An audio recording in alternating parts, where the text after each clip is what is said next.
This is the Leadership Podcast, and we study leaders. This is episode 497, featuring Geoff Woods, founder of AI Leadership and #1 international best-selling author of The AI-Driven Leader, Harnessing AI to Make Faster, Smarter Decisions.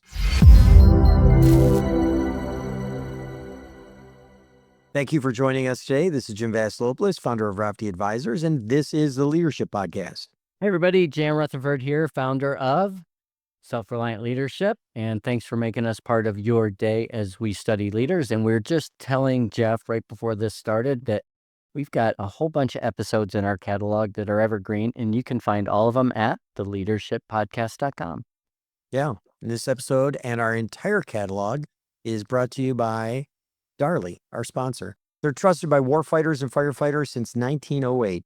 Darley is dedicated to equipping our military and first responders with the essential tools they need for mission success, from fuel and firefighting pumps to drones and tactical solutions. Discover more about this incredible company and the people who serve our nation's heroes at darley.com. That's DARLEY.com. Darley, you serve others, we serve you. And our guest today is Geoff Woods. He's the #1 international best-selling author of The AI-Driven Leader and founder of AI Leadership. And he empowers leaders to harness AI for growth. And as a former chief growth officer at Jindal Steel, he grew the market cap from just $750 million to $12 billion. Geoff, welcome to the show. Thank you so much for having me, guys. Pleasure to be here. We're ready to dig in. This is such a great topic. And Jim and I have been, I would say, every 8 episodes or so over the past 2 years, it's been AI centric. So we're really excited. Before we jump into some leadership stuff, what's not in the public bio? Not on LinkedIn, not on the website. I am someone who is on a path as a family man with a business, not a businessman with a family. Yeah. I think the order is important. I don't always live it perfectly, but it's easy to get business is my sport and my addiction, frankly. And to realize no matter how much success I can have in the business world, it won't compare to the success as being a family man. And so making sure that I can strike a counterbalance between thriving with family and also thriving as I scale a business, it's an interesting dance. You know, again, not to go too much off topic, but what you just articulated is what I've seen. If somebody's in the midst of raising a family, that's the goal. If somebody's family has grown, they have different goals. But as executive coaches, we spend so much time supposed to be talking about leadership, but we end up talking a lot about, what people are trying to achieve. And that balance is a tricky word, but it really is, to live according to what you value most. Yes. Yeah. I don't even know if you can write a book these days that would sell if you're not kind of addressing, all sides of the coin. Yeah. So let's jump in. You invite leaders to make faster, smarter decisions, but let's kind of dive into when you had a moment in your own leadership when you pushed for speed and it backfired, and how'd you recalibrate? Push for speed and it backfired? Yeah. Oh, how about like 3 months ago? Tell us, what was the story? Yeah, I believe that a purpose of a goal is not to achieve a result. It's to be a compass to inform who you can become. Because if you set goals based on what you think you can achieve, when none of us are actually capable of knowing what we could achieve, you automatically put a ceiling over what's possible. You shackle yourself to legacy ways of thinking, legacy constraints, legacy resources, but your past does not determine your future. And I've learned to set goals that are so big that when I set them, I go, that's impossible. Unless what? Because if I set a big enough goal to the point that it doesn't feel possible, then I have to shift my thinking and my actions to put my performance on a different trajectory. I have, as I launched the book a little over a year ago, and this year have really been building AI leadership, and we just have so much demand. We're scaling so fast to the point that literally the goals that I had set for myself 10 years from now that I thought were maybe like no way crazy, now are like absolute, not even possible, probable, meaning they're too small. And so I started to expand my own thinking around goals that we could set. The mistake I made is I brought it to my team. We had an offsite and we're scaling fast. We're not only like trying to fly the plane and build it at the same time. I'm like shopping for the raw materials while we're in the air. That's where we're at in this company. And I can tell, like, my team is already at the edge and I challenge them. Our goal was to 25x revenue over the next 10 years from where we'll finish this year, which is a pretty decent number. And I set a new goal, which was to 250x revenue, but in 3 years. Yeah. And I actually used AI to interview me to come up with a plan that actually had sufficiency and credibility, or that I think we could actually deploy and do. But I wanted to engage my team around it. The problem was my need for speed and scale Yeah. actually broke the team. I missed the human side of where they were at emotionally and how developed their mind was in thinking this big, not for the purpose of saying this is going to be our goal and therefore you have to do a budget and go do all these things, but just I didn't set the context of this is an exercise in thinking bigger. Yeah. It doesn't change anything about what you're focusing on right now. This is simply an exercise. I didn't do that. And ultimately, that actually caused the resignation of a key C-level leader because she said to me, I feel like enough is never going to be enough for you. Mm. And I realized, oh my gosh, that wasn't my intention at all. It was just to challenge our thinking around what's possible and are we focusing on the right priorities that have sufficient leverage to help us make the impact in the world that we want to make. It was an interesting lesson. Yeah. So much of my time on expeditions, we talk about slowing down to speed up. Let me ask you something though, Geoff.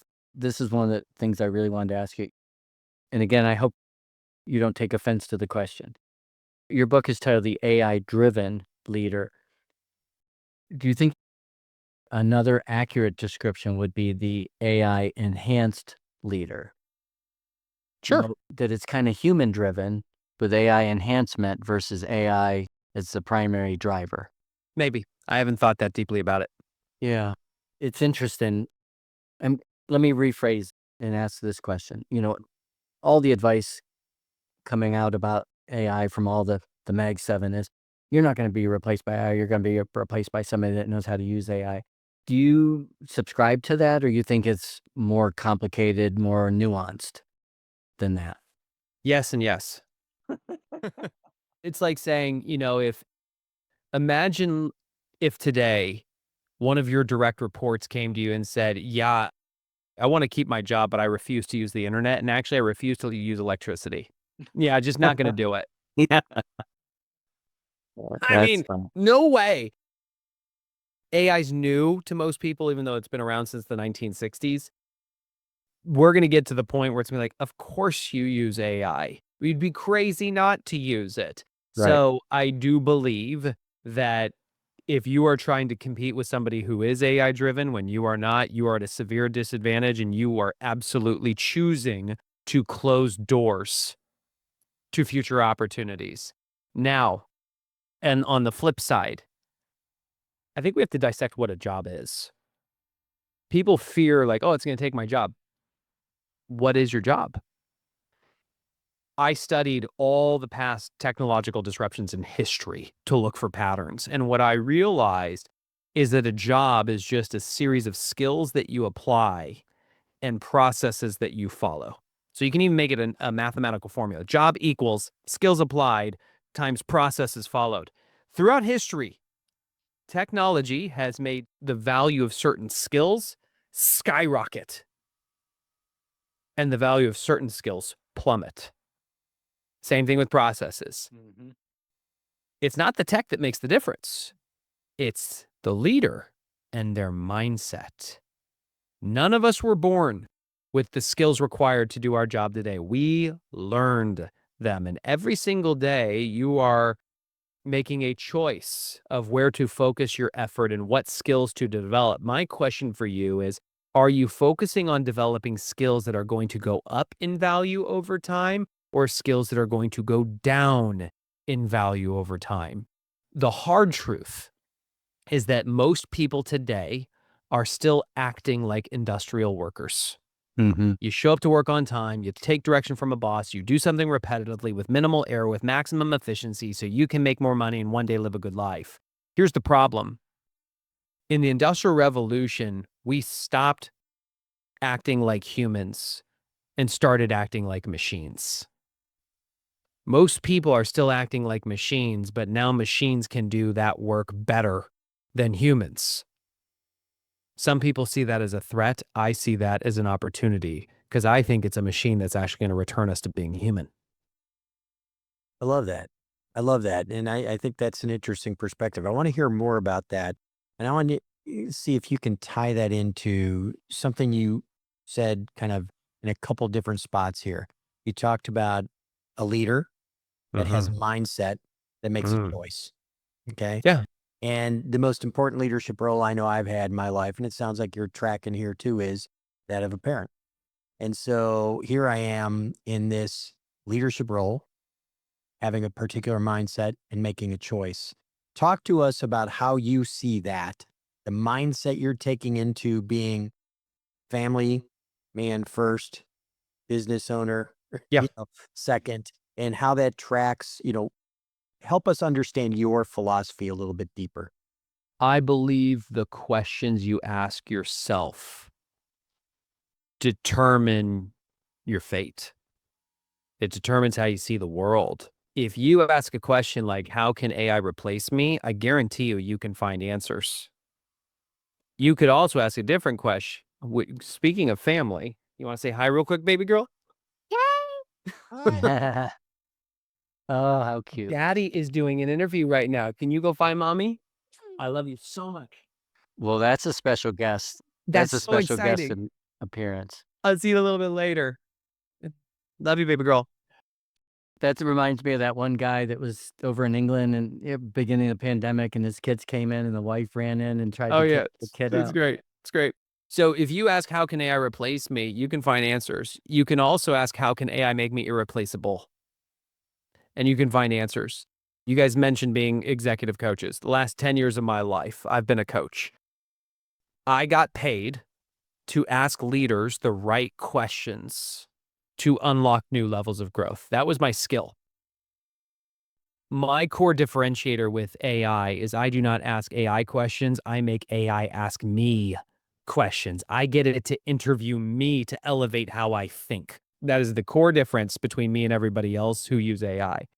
The moment I realized that I could get AI to ask the same questions that I would ask as a coach or better ones, Jim, scared the crap out of me. Mm-hmm. Oh my gosh, I've made all my money asking leaders the right questions. Here's this technology that's already asking the same questions or better ones. It was so clear to me.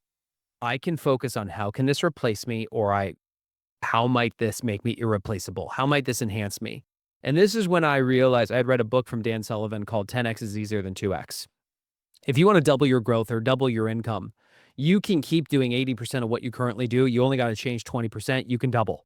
But if you want to 10X your growth, 10X your personal income, you got to stop doing 80% of what you currently do. Hold on to the core 20% that brings 80% of the value and reinvest all that effort into higher capabilities.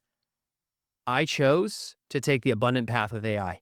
I chose to let go of being the guy that would ask the questions and went on a journey of developing new skills that I thought would become more valuable. I'm going to tell you the version of me that you're talking to today versus the version of me when I first discovered AI. It's not even on the same planet in terms of the value that I can deliver. So I really believe it's a choice. Yeah. Let me ask you a quick question. You've got a beautiful daughter there. What's the most important question you want her to ask herself? I have 3 kids, 12, 9, and 3. Most important question, who can I become?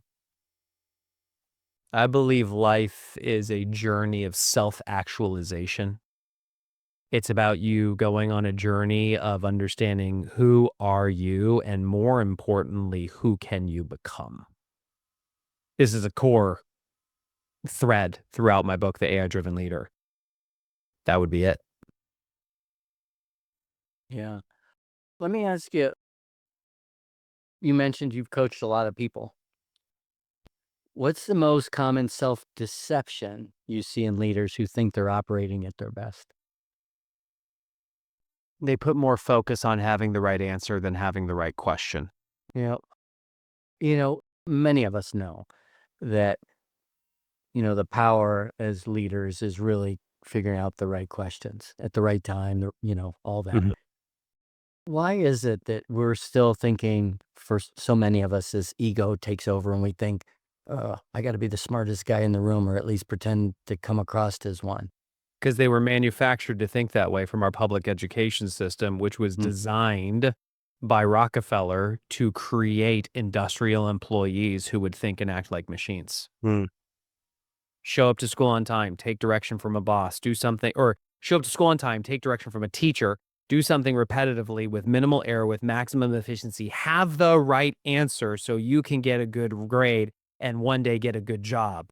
So you can show up to work on time, take direction from a boss, do something repetitively with minimal error, with maximum efficiency so you can make more money and one day give it a good life. We have been manufactured to have the right answer rather than to ask the right question and to search for an answer that we do not yet have. That's part of our society. That's part of the system. What brings about change, the rapid change? And again, I'm not talking about, people in Silicon Valley. I'm talking about, people across the country. Oh, gosh. I'm not the expert on this, so I'll just speak to what comes to my mind. I'm not going to pretend to know that I have the best answer for this one. I have a premise in my book that you are the thought leader. AI is Yeah. your thought partner. I think this is about leadership. What can you do? You can be the leader. There are Yeah. things that I've experienced in my child's school that I don't subscribe to. So I just opt out.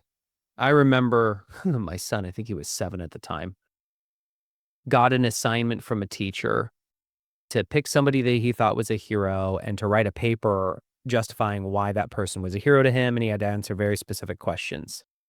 I emailed the teacher and I asked, what skills are you hoping he is going to learn from this exercise?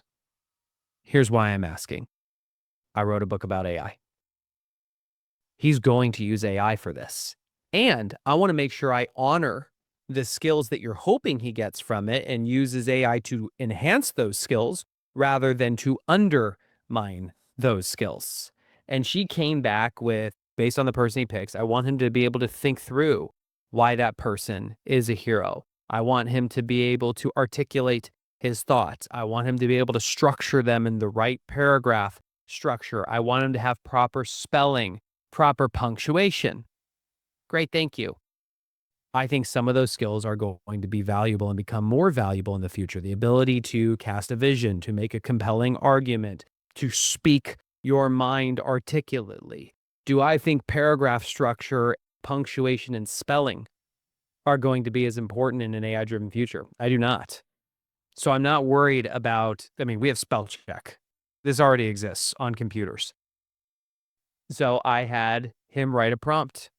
I have a prompt framework called CRIT. This is probably the most important thing I'll say on this whole episode, so I would listen carefully.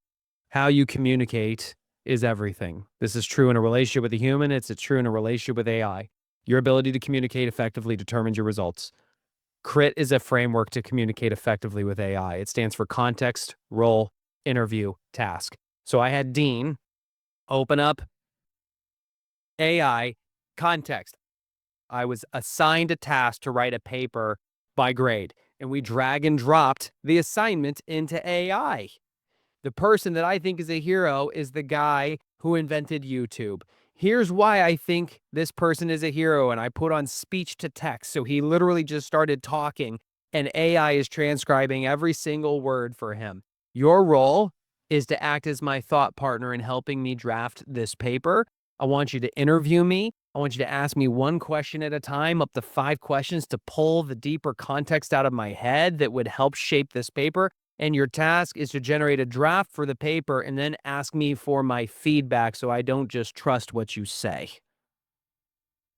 AI conducts an interview of him, spits out a draft, and then it asked him, "What do you think about it, Dean?"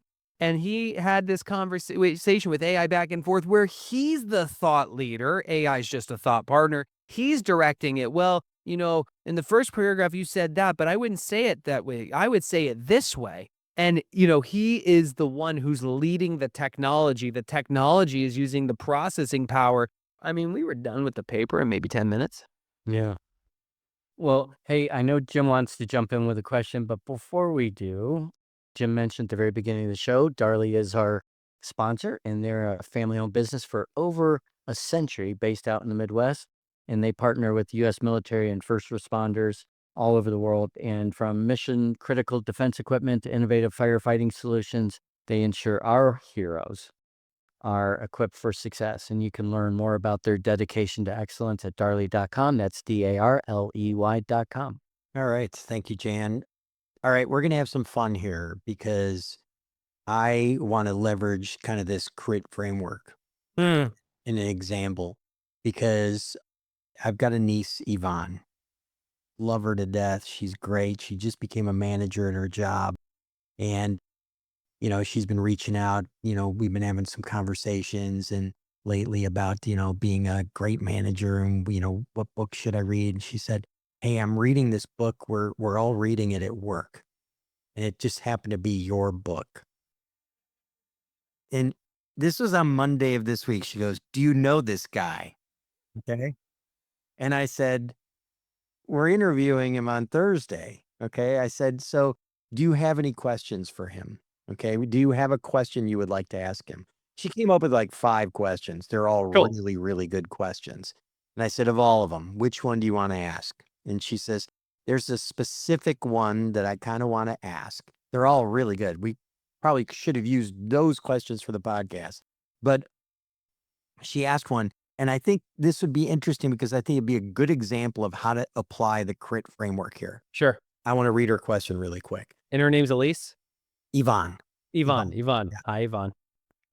And she goes, "One use case I'm especially excited about is using AI to create a living dynamic record of client accounts, capturing the full life cycle from sales through delivery, support, and renewal. From a consulting and professional services standpoint, what are some practical ways to get started with this?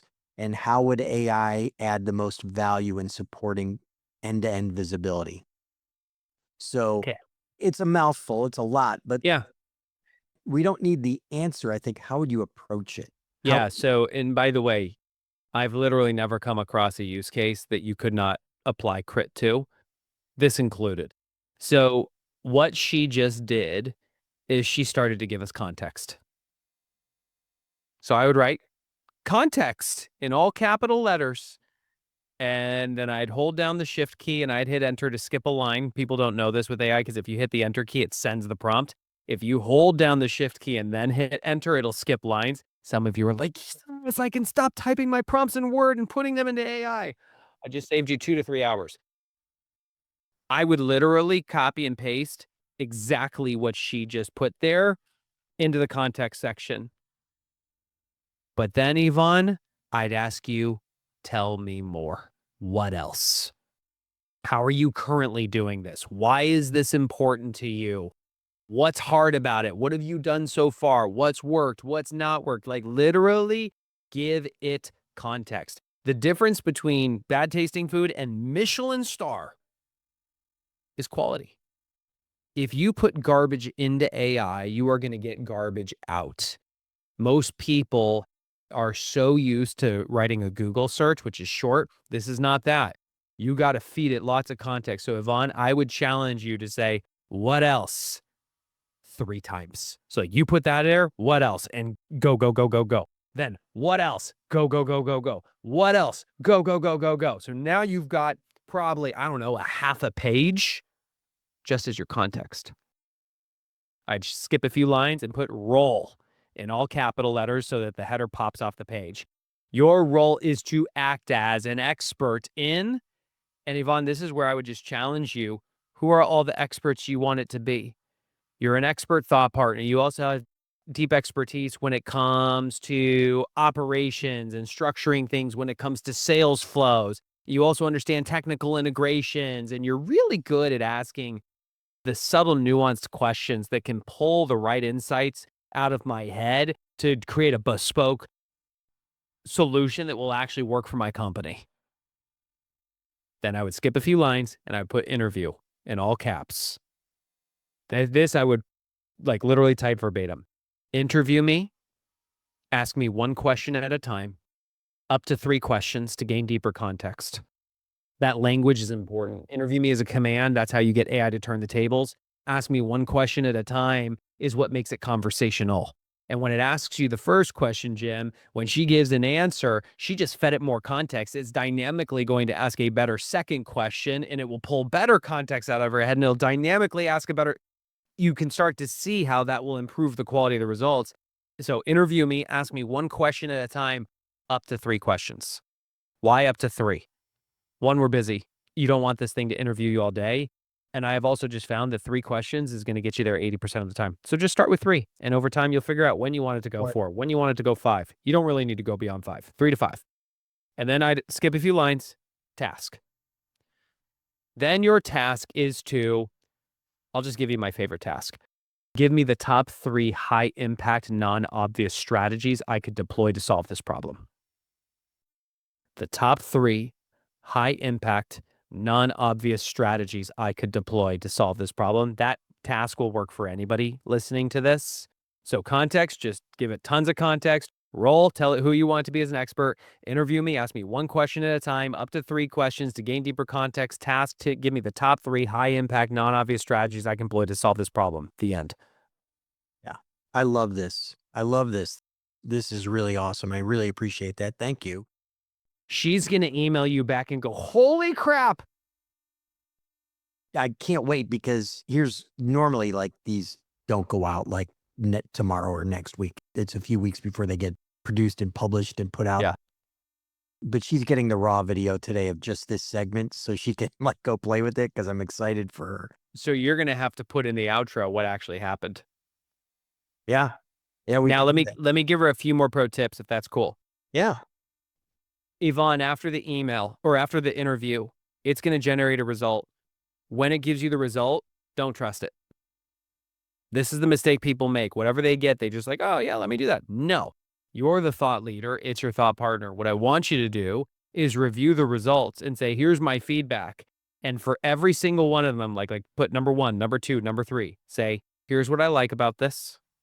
Give it your thoughts. Here's what I don't like about this. Give it your thoughts. Here's the top changes I would love to be made to this. Give it your thoughts. Send that back, and it's going to take the quality of those 3 options to a whole new level. Then do another step. Say, great, now your role is to act as the challenger. You're world-class at bulletproofing the sufficiency of a plan. I want you to find every place there are cracks in this that it's not going to work and tell me how to fix it. And then I want you to tell me what you like about it, what you don't like about it, and the top changes I want made to it. What you get out of that, this is probably going to take you total about 30 minutes. If I had to guess, you will probably have collapsed 3 weeks to 3 months of work into about 30 minutes. Awesome. Let me switch gears a little bit on you, Geoff. So somebody reads your book, AI Driven Leader. They read it, but they still make slow, uninformed decisions like they always have, status quo. What do you think would be the missing link between the knowledge they gain by reading it and true decision-making transformation? Whether they actually applied it. Yeah, new habit. Yeah, you got to actually use it. So, and the thing about the book that's worked is, I don't know, there's probably 40 use cases and actual prompts in the book that you could apply right away. And I even created an AI thought partner that's been trained on the book so you can have a conversation with an AI to teach you the book on how to interact with it. That's the key. You just got to start writing crit. You just got to start using it.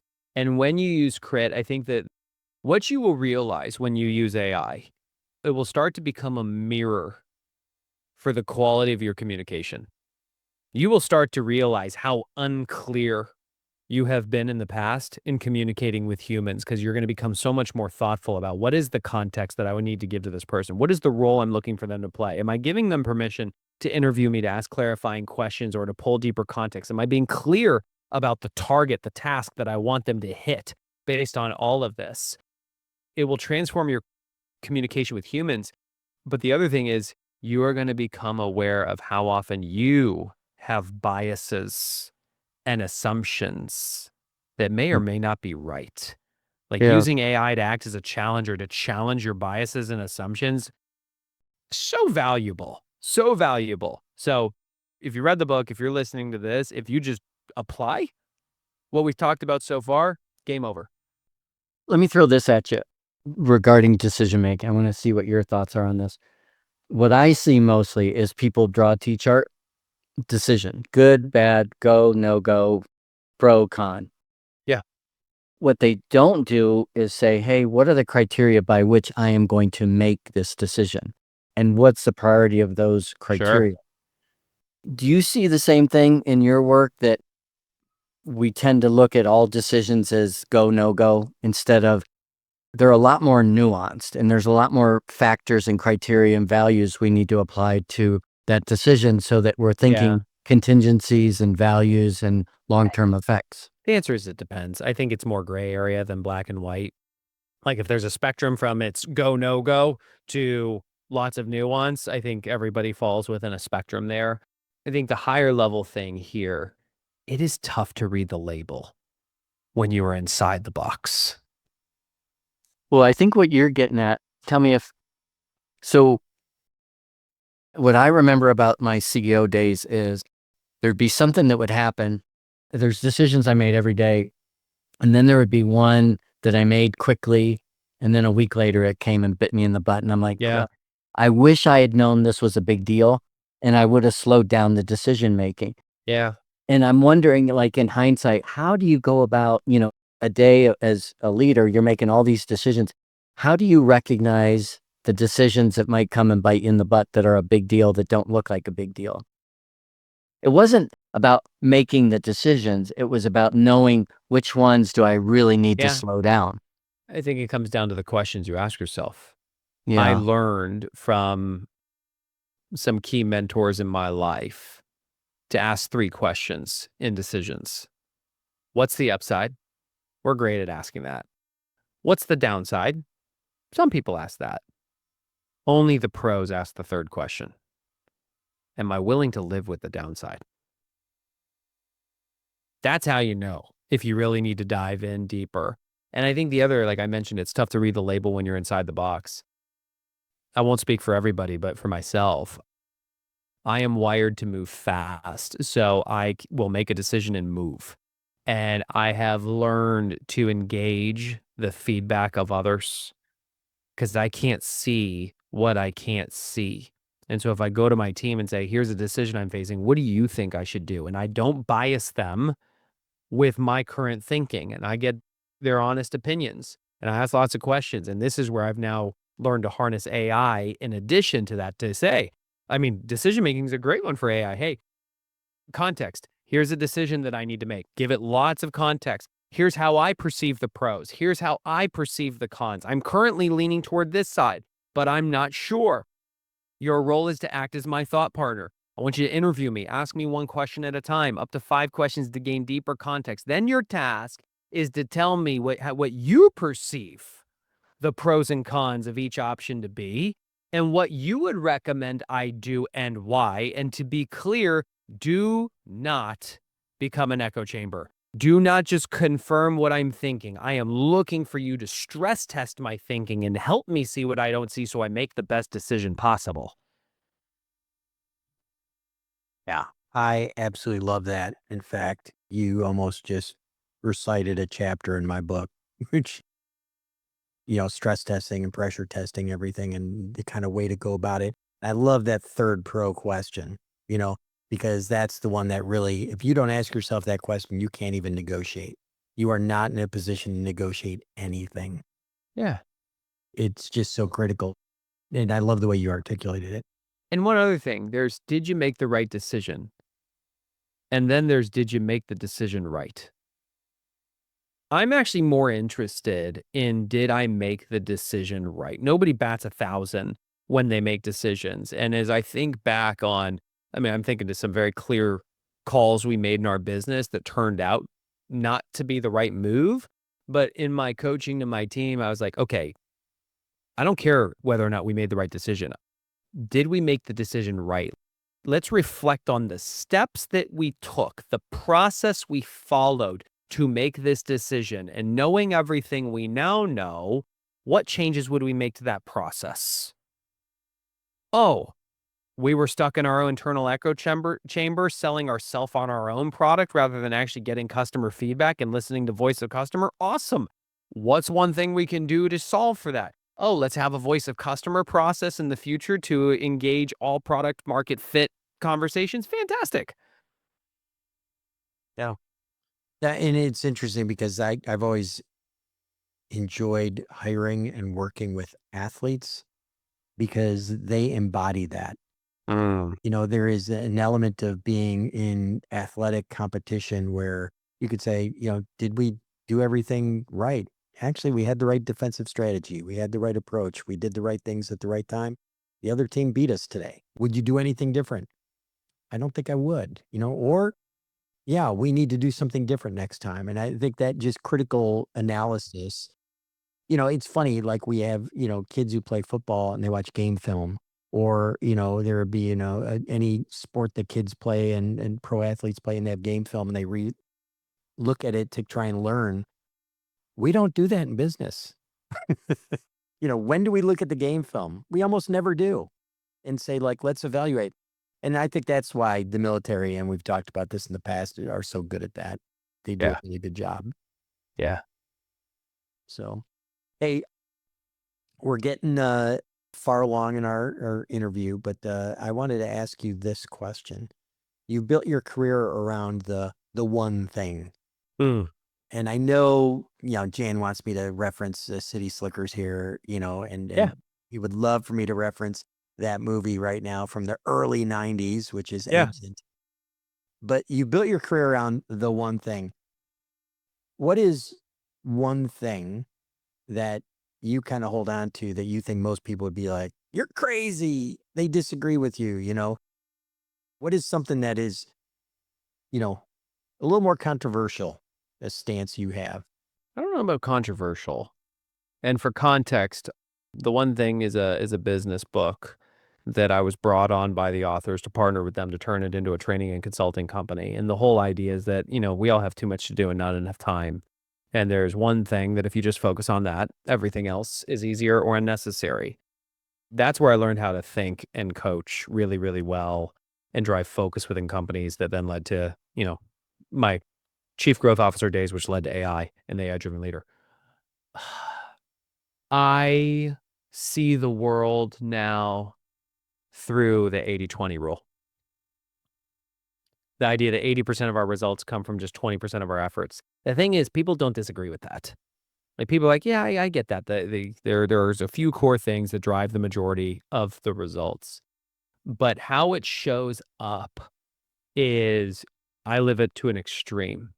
Like if I'm speaking at an event and there's a question that gets asked to me, my first question back to them is us searching for this answer a 20% priority that's going to drive 80% of you achieving your goals? If the answer is yes, we keep talking about it. If the answer is no, I say then ask a different question. When people talk to me about what they're focusing on, like timeout, if you do this, is this a 20% priority that's going to drive 80% of the impact you can make toward us achieving our goals in the company this year? If not, then why are we wasting oxygen on it? And what's controversial about it is people say, but Geoff, you can't just focus on the 20%. What about all the other 80%? And my answer is you get to it when you've earned the right to. Think of it this way. I mean, everybody here has at least played catch with a ball where you can throw a single ball up in there and catch it. Some of you might even be able to juggle 2 balls. Some of you might even be able to do 3. The number of you listening to this that can do 4, 5+ balls just dropped to probably less than 10. So imagine a world if I was standing in front of you and I threw 20 balls up in the air and like a movie, it just froze. You've probably already made peace with the idea that some balls are going to hit the ground. Now imagine you look up at those balls. 17 of those balls are rubber balls. Jim, what happens when those rubber balls hit the ground? They're going to bounce. And Jan, 3 of them are a delicate thin glass, like a Christmas ornament. What happens when those hit the ground? Break. They break. The glass balls are the 20%ers. Those are the ones that drive 80% of the impact, whether it's in your personal or your professional life. The rubber balls are the 80%ers. Here's the thing. You can't do everything that's on your plate. But most people spend most of their days trying to catch the rubber balls. Saying, but we got to get this done. Do you? I got to check my email every 15 minutes. What if I miss something? What if you miss something? Well, I got to attend that meeting. Do you? Well, my boss invited me. Did you tell your boss what you're saying no to say yes to that? Like, most people spend most of their time checking their email, bouncing from meeting to meeting, and then saying yes when somebody asks, hey, you got a minute. They spend their day doing all the things that do not matter. Nobody got promoted for being the best email checker or the best meeting note taker in their company. They spend their career majoring in the minors. I have built a career on asking leaders the right questions to focus on the 20% that drives 80%. And I now apply that to AI. I think 99% of the information about AI, 99% of the use cases out there are a distraction. You know why? If it's not going to help you become a better leader who builds a better business and create better lives, then why are we talking about it? So let's focus on what matters most. The end. Yeah. Yep. Sounds like a good place to kind of wrap things up. Yeah. Geoff, I punched in something into AI and here's what it came back with. And as we close out, I'd love for you to either validate what AI said or change it. You know, I asked it to summarize your book in one sentence. Ooh.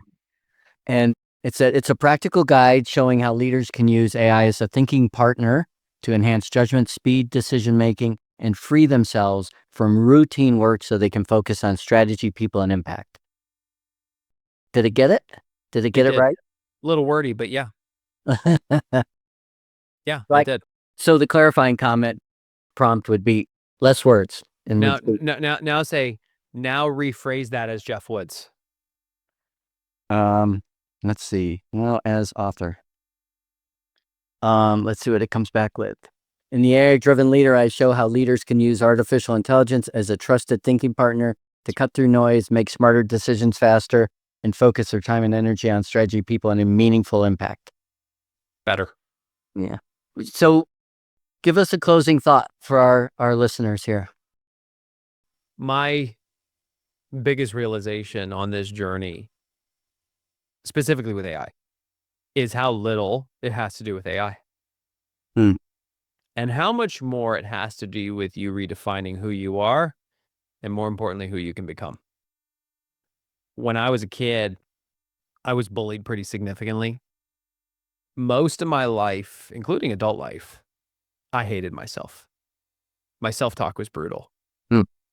And it really came to a head when I sold my last company.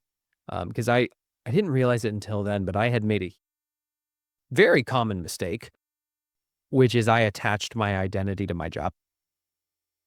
This is very common in the military. I did a lot of work with special forces, doing training with them. Their identity is wrapped up in being on the teams. What I realized when my job was no longer my job, I really didn't know who I was. And this led to 6 months of a pretty dark period, a lot of soul searching, a lot of hard inner work. What I discovered, guys, was that you are you. You are not what you do. The problem is we have grown up in a society where we literally introduce ourselves by our title. We talk about our job as though it's our identity when it's not. And I think there's a lot of fear around AI taking people's jobs. But I think on a subconscious level, it's not the job. It's that they think AI is going to take their identity. And the moment that you can realize what you do is not who you are. And maybe what you have been doing in your career is actually not a reflection of who you are. Then you start to ask better questions. What is it that makes me, me? Every one of us has God-given strengths that if we can harness those strengths, focus them on the 20% priorities of our role in alignment with the goals of our company, you'll realize AI can only enhance you because it can never replace you. And it starts by asking better questions. Who can you become? That answer lies in you. Yeah. You know, one of the interesting parallels as we kind of wrap this up, but I think about it, when cameras first came out, people wouldn't look at the camera for fear of losing their identity, for fear of losing something. The camera was capturing part of them. And there's a whole generation that really lasted well into my adult life. I had like aunts and uncles in Greece that would like, never look at the camera. Just, you can't look at the camera. And you think about our response to that technology, in the late 1800s, early 1900s, you take a look at that and how we're responding very similarly to your identity with AI, with a new technology. I think this is a fascinating insight. I really like that. And I thank you for bringing so many wonderful insights to us and our audience today, Geoff. Thank you. It's my pleasure. Thank you, guys. Yeah.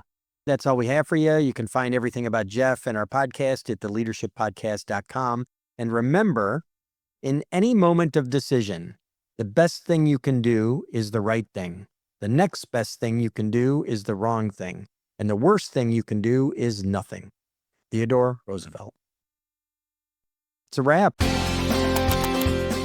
Thanks for listening to the Leadership Podcast. To listen to more shows or to access the books and content discussed on this show, be sure to visit theleadershippodcast.com. The material in this podcast is copyright by Rafti Advisors and Self-Reliant Leadership and must have written approval before commercial application.